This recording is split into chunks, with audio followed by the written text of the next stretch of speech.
Friends, welcome back to my channel. आज का हमारा फर्स्ट टॉपिक है डिमांड, यानी कि मांग क्या है। Demand refers to the quantity of a community that a consumer is willing and able to purchase at a given price and time. यानी कि मांग किसी वस्तु की वह मात्रा है जो जिसे उपभोक्ता एक निश्चित मूल्य और समय पर खरीदने की इच्छा और क्षमता रखता है। यानी कि आपने सोचा कि मुझे तो एक बाइक खरीदनी है, तो ये डिमांड हो गई। ऐसा नहीं है, उसके लिए आपके पास प्रॉपर पैसे भी होने चाहिए और उसी टाइम आप उन पैसों से खरीद सके, तो वो डिमांड कहलाती है। It is influenced by factors like price, income, taste and market condition. यानी कि यह मूल्य, आय, पसंद और बाजार की स्थिति जैसे कारकों से प्रभावित होती है, यानी कि इसके फैक्टर्स हैं जो इस पर इफेक्ट डालते हैं। अब इसको प्रोफेसर हिब्डन ने कहा है, demand means the quantity of a community that will be purchase at a given price at a given time. यानी कि मांग का अर्थ है किसी वस्तु की वह मात्रा जो एक निश्चित मूल्य और समय पर खरीदी जाएगी। अब इसके की पॉइंट्स क्या होते हैं? क्वांटिटी डिजायर्ड, यानी कि एक वांछित मात्रा, यानी कि एक फिक्स होना चाहिए कि अगर आप जो ले रहे हैं उसके अमाउंट क्या है। जैसे कि अगर बाइक ले रहे हैं तो एक बाइक, कोई बुक्स का सेट ले रहे हैं तो 6 बुक्स, 12 बुक्स, इस तरह से। उसके बाद विलिंगनेस टू बाई, यानी कि खरीदने की इच्छा भी होनी चाहिए, यानी कि आपकी खरीद तो सकते हैं पर आप खरीदना चाहते ही नहीं। उसके बाद एबिलिटी भी होनी चाहिए, यानी कि आपके पास खरीदने की क्षमता भी होनी चाहिए, यानी कि वो अमाउंट होनी चाहिए जो उस चीज़ का प्राइस है। उसके बाद प्राइस एंड टाइम डिफरेंस, यानी कि मूल्य और समय का आधार, यानी कि जो उसका प्राइस है उस अकॉर्डिंग उस समय पर आपके पास वो अवेलेबल होनी चाहिए। Cash influences by various factors, यानी कि विभिन्न कारक और भी होते हैं जिनसे ये प्रभावित होती है। अब एक मांग का एग्जाम्पल लेते हैं कि डिमांड क्या होती है। If the price of mangoes is 50 rupees per kg and a person buys 2 kg in a week, this is his demand of mangoes at that price। यानी कि एक आम का मूल्य है 50 रुपये किलो और एक व्यक्ति एक सप्ताह में 2 किलो खरीदता है, तो यह उस व्यक्ति पर उस मूल्य पर उसकी मांग है। यानी कि अगर वो 100 रुपये के 2 किलो खरीद रहा है, उसने खरीद ली, तो एक तरह से क्या है, वो उसकी डिमांड है कि वो हफ्ते में जाता है 2 किलो आप खरीद लेता है। अगर वो 50 रुपये के मिलते हैं, अगर वहीं पे वो 100 रुपये के हो गए तो वो क्या करेगा, 1 किलो खरीदेगा एक नॉर्मल कंडीशन के अंतर्गत। तो ये एक तरह से डिमांड कहलाती है, क्योंकि वहाँ पे हमें पता है कि वो 50 रुपये में 2 किलो खरीदता है। हमें 100 रुपये का नहीं पता, तो हम अपने एनालाइज करके आइडिया लगा लेंगे कि वो शायद 1 किलो खरीदेगा। फैक्टर्स अफेक्टिंग डिमांड, इनकी मांग को कौन कौन से कारक प्रभावित करते हैं? प्राइस ऑफ द कम्युनिटी, यानी कि वस्तु का क्या मूल्य है। कस्टमर्स इनकम, कंज्यूमर्स इनकम, यानी कि उपभोक्ता की आय क्या है। उसके बाद टेस्ट एंड प्रेफरेंस, यानी कि क्या उसकी पसंद है, क्या उसकी प्राथमिकता है, यानी कि वो क्या चीज़ प्रेफर करता है। प्राइस ऑफ रिलेटेड गुड्स, यानी कि संबंधित वस्तुओं के मूल्य क्या है। यानी कि अगर आप एक, जैसे आप चिप्स लेने गए तो लेस कंपनी के इतने रुपए के मिल रहे हैं, हल्दीराम के इतने रुपए के मिल रहे हैं, तो एक तरह से यार संबंधित वस्तुओं का मूल्य भी मैटर करता है। उसके बाद फ्यूचर एक्सपेक्टेशन, यानी कि भविष्य की अपेक्षाएं, यानी कि जैसे आपने बहुत बार सुना होगा कि आते हैं कि गैस का पेट्रोल का प्राइस महंगा होने वाला है, तो लोग पहले ही खरीद लेते हैं। तो ये भी मैटर करता है कि भविष्य में अपेक्षाएं क्या है उस वस्तु की। या फिर आपको पता चलता है कि किसी चीज़ का प्राइस काफ़ी ज़्यादा कम होने वाला है, तो आप वेट करते हैं कि 2 महीने में इसका प्राइस कम हो जाएगा तब खरीदेंगे। उसके बाद पॉपुलेशन साइज, यानी कि जनसंख्या का आकार क्या है। ये सब फैक्टर्स हैं जो मैटर करते हैं। और उसके बाद गवर्नमेंट पॉलिसीज, यानी कि सरकार की नीतियाँ उस वस्तु के संबंध में क्या है। उसके बाद टाइप्स ऑफ डिमांड, इनकी मांग के प्रकार। प्राइस डिमांड, इनकी मूल्य demand, demand based on the change in the price of the community, इनकी वस्तु के मूल्य में परिवर्तन के आधार पर मांग। अब ऐसे क्या होता है, जिस चीज़ की प्राइस कम हो जाती है उस चीज़ की मांग बढ़ जाती है। आपने देखा होगा कि कोई चीज़ 100 रुपये की मिली थी, वो 80 रुपये की मिलने लगी, तो क्या कर रही है, उसकी डिमांड एकदम से बढ़ जाएगी। तो ये नॉर्मली क्या माना जाता है कि जब अगर आपका प्राइस कम होगा तो आपकी डिमांड बढ़ेगी। उसके बाद इनकम डिमांड, यानी कि आय मांग, इनकी demand based on changes in consumers income, यानी कि उपभोक्ता की आय में परिवर्तन के आधार पर मांग। अब आपने नॉर्मली देखा होगा किसी की सैलरी ज़्यादा हो गई तो क्या करेगा, वो ज़्यादा चीज़ें खरीदेगा। यानी कि अगर आपकी इनकम बढ़ेगी तो आपकी डिमांड इस फैक्टर में बढ़ेगी। उसके बाद ग्रोस डिमांड, यानी कि कुल मांग, total demand of a product including demands for its complementary goods, यानी कि किसी उत्पाद की कुल मांग जिसे उसके उसके पूरक वस्तु की मांग भी शामिल होती है। अब इसमें क्या आता है कि आपकी जो कुछ चीज़ें ऐसी होती है जिनका आपकी इनकम से या प्राइस से कोई वो नहीं होता। जैसे कि नमक है, अगर नमक का प्राइस बढ़ भी गया आपको खरीदना पड़ेगा। और इसी तरह कुछ चीज़ें ऐसी होती है जिनका अगर प्राइस कम हो रहा है तो लोग उन्हें खरीदना नापसंद करते हैं। यानी कि कोई चीज़ है जो बिल्कुल 5 रुपये की आती है, अब वो 5 रुपये से भी 2 रुपये की होगी तो लोगों को क्या लगेगा, इसकी क्वालिटी और भी ज़्यादा कम होगी, डाउन होगी। तो ऐसे में वो उस चीज़ को अवॉइड करना शुरू कर देते हैं। उसके बाद आ रही है डिमांड शेड्यूल, यानी कि मांग सारणी। और table showing the quantity of a community demanded at different price in the given time period, यानी कि एक तालिका जो एक निश्चित समय विधि में विभिन्न मूल्य पर वस्तु की मांगी गई मात्रा को दर्शाती है। यानी कि एक ही वस्तु, अब एक हफ्ता है, ठीक है, 7 दिन है, उसमें हर दिन हमने क्या करा है, जो हमारे भी आम थे उनको अलग अलग प्राइस पर बेचा है। तो अलग अलग प्राइस होने के बाद उनकी डिमांड कैसी रही है, यानी कि क्या वो सेम उसमें खरीदे गए हैं या अलग अलग क्वांटिटी में खरीदे गए, वो आपकी डिमांड शेड्यूल यानी कि मांग सारणी कहलाती है। अब इसकी 2 तरह की होती है कि इंडिविजुअल, यानी कि एक व्यक्ति का क्या पड़ा है, यानी कि जैसे कि राम था, वो आम अलग-अलग दिन खरीदने गया, उसने क्या-क्या खरीदा। और उसके बाद मार्केट डिमांड शेड्यूल, यानी कि टोटल जितने लोग उस शॉप पर गए, उन्होंने क्या कितनी अमाउंट में खरीदी, कितनी क्वांटिटी में खरीदी, वो आपकी बाजार मांग सारणी कहलाती है। अब यहाँ पे इसका एक एग्जांपल देख लीजिए। अब यहाँ पे हमारे प्रोडक्ट था हमारा, उसका प्राइस हमने यहाँ पे लिखा हुआ है कि अलग अलग दिन, पहले दिन 60 रहा, उसके दिन बाद में 50, फिर 40, फिर 30, फिर 20। तो राम ने क्या करा है, जब 60 रुपये था उसका प्राइस, तब उसने 5 किलो खरीदा है। उसके बाद जब 50 रुपये था, तब उसने 2 किलो खरीदा है। अब जब 40 रुपये था, तब उसने 3 किलो खरीदा है। इस तरह से उसने खरीदा है। ऐसे यहाँ पे शाम का हो गया और हरी का हो गया। अब ये फैक्टर बेस नहीं है, ये सिर्फ एक एग्जांपल है। नॉर्मली अगर प्राइस आपका बढ़ेगा तो आपकी डिमांड कम होगी, और अगर आपका प्राइस घट रहा है तो उसकी डिमांड ज़्यादा होगी।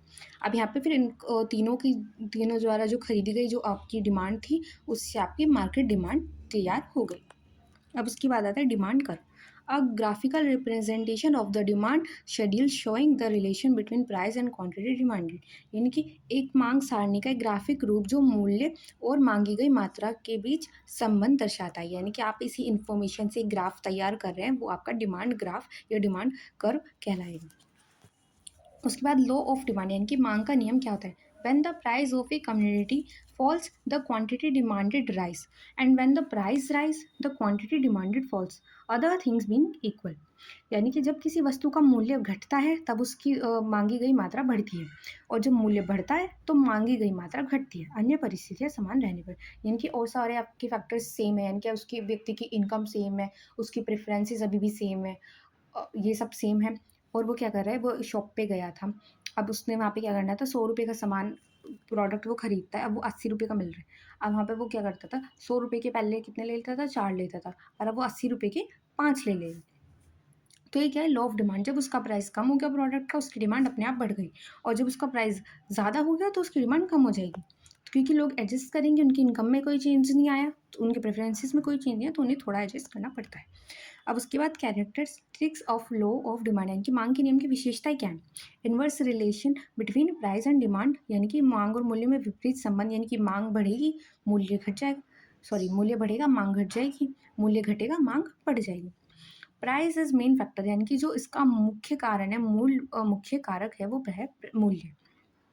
अदर फैक्टर्स कांस्टेंट, यानी कि अन्य जो आपके कारक है वह स्थिर है, यानी कि जैसे कि उसकी इनकम है, उसकी प्रेफरेंसेस हैं, वो सब सेम है।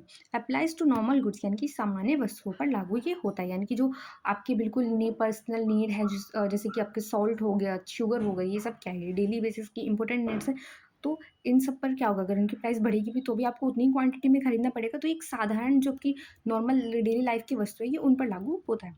रिप्रेजेंटेड बाय डाउनवर्ड स्लोप, यानी कि नीचे ढलान से प्रदर्शित, यानी कि इसमें यहाँ पे इस तरह से दिखाया जाता है कि अगर आपकी मांग ऐसे बढ़ रही है, या सॉरी प्राइस बढ़ रहा है, या आपका प्राइस हो गया तो, और यहाँ पे आपकी होगी डिमांड, तो जैसे आपका प्राइस बढ़ा, डिमांड आपकी ऐसे कम होती चली जाएगी। जैसे जैसे अभी प्राइस और ऊपर चलता जाएगा, ये आपकी डिमांड और नीचे आती चली जाएगी। तो ये क्या होगा, डाउनवर्ड स्लोप में दर्शाया जाता है। यानी कि आपका यहाँ पे मान लीजिए 50 रुपये था, तो डिमांड यहाँ पे खाली 40 रह जाएगी। पर अगर ऐसा नहीं है तो यहाँ पे ऐसे ज़्यादा उसकी, अगर मतलब अगर आपका जैसे जैसे यहाँ पे आपका प्राइस बढ़ रहा है, वहाँ पे आपकी डिमांड कम होती जा रही है, तो इसको डाउनवर्ड वे में दर्शाया जाता है।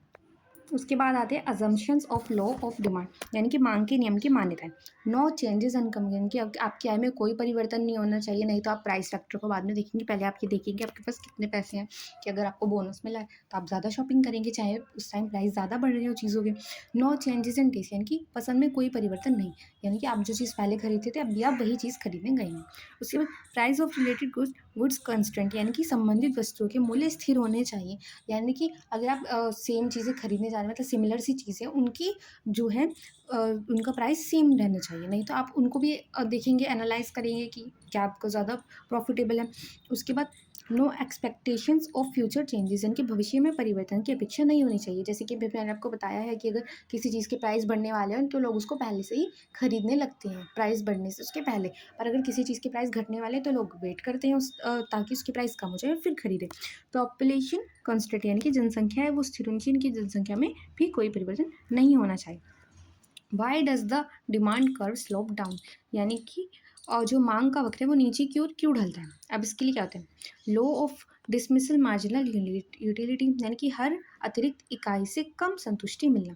यानी कि अगर आपको क्या है कि आप मान लीजिए कि आपको चॉकलेट्स बहुत पसंद है, तो आपने बहुत दिनों बाद चॉकलेट खाई, आपने पहली चॉकलेट खाई तो आपको बहुत ज़्यादा अच्छा लगेगा। फिर आपने दूसरी चॉकलेट खाई, आपको थोड़ा उससे पहले वाली से कम अच्छा लगेगा। क्योंकि अगर आप कोई चीज़ बहुत टाइम बाद खा रहे हैं या फिर आपकी जो पहली चीज़ होती है उससे आपको मतलब सबसे ज़्यादा सेटिस्फेक्शन मिलता है। पर जब धीरे-धीरे आपने 3 चॉकलेट खा ली, 4 चॉकलेट खाई, 5वीं चॉकलेट के बाद आपका मन भी नहीं करेगा चॉकलेट खाने का कि नहीं अब बहुत ज़्यादा हो गया।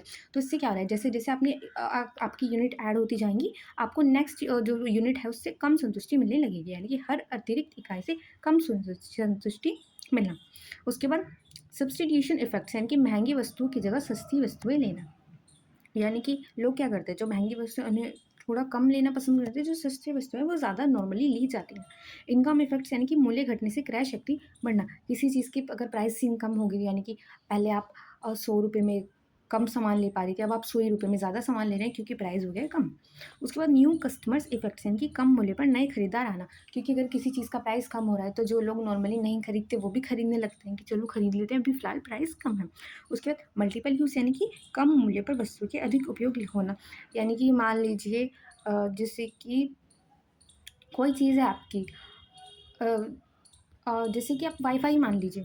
अब क्या हो रहा है, पहले क्या होता था, वाईफ़ाई या फिर नेटवर्क जो आपका होता था, वो आपका फ़िक्स्ड आता था।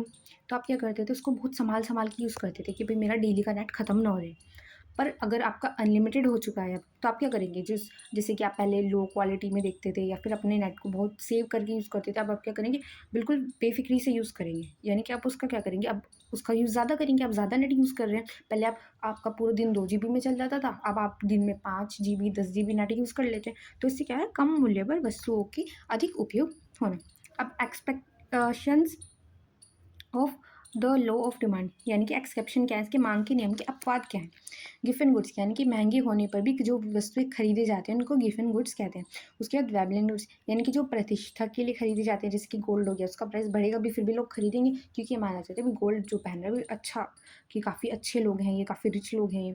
उसके बाद नेसेसिटीज, यानी कि जीवन आवश्यक वस्तु, जैसे कि मैंने आपको एग्जाम्पल दिया सॉल्ट, शुगर, वाटर, कि अगर इनके प्राइस महंगे भी होगी तब भी लोगों को ये खरीदने पड़ेंगे।